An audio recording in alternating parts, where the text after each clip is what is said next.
আসসালামু আলাইকুম। আশা করছি সবাই ভালো আছেন।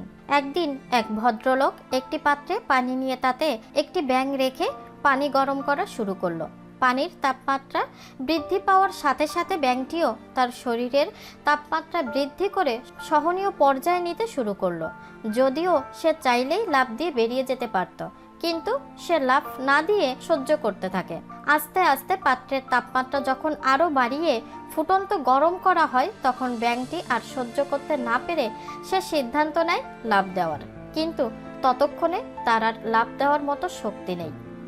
পানি আরো গরম হতে থাকে, যার ফলে সে অতিরিক্ত গরম পানিতে থাকতে থাকতে একটা সময় মারা যায়। এখন যদি প্রশ্ন করা হয় ব্যাঙটি মারা যাওয়ার কারণ কি, তাহলে আমরা অধিকাংশই বলবো যে পানি গরম করার কারণে মারা গেছে। কিন্তু না, সে আসলেই গরম পানির কারণে মারা যায়নি।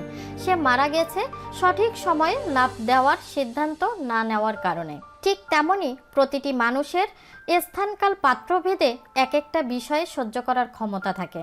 আমাদের প্রত্যেকের মনে রাখতে হবে, ক্ষমতা থাকা অবস্থায় সঠিক সিদ্ধান্তটি সঠিক সময়ে নিতে হবে। আবেগ ভালোবাসা দেখিয়ে দেরিতে সিদ্ধান্ত না নিয়ে সঠিক সময়ে সিদ্ধান্ত নেওয়া উচিত।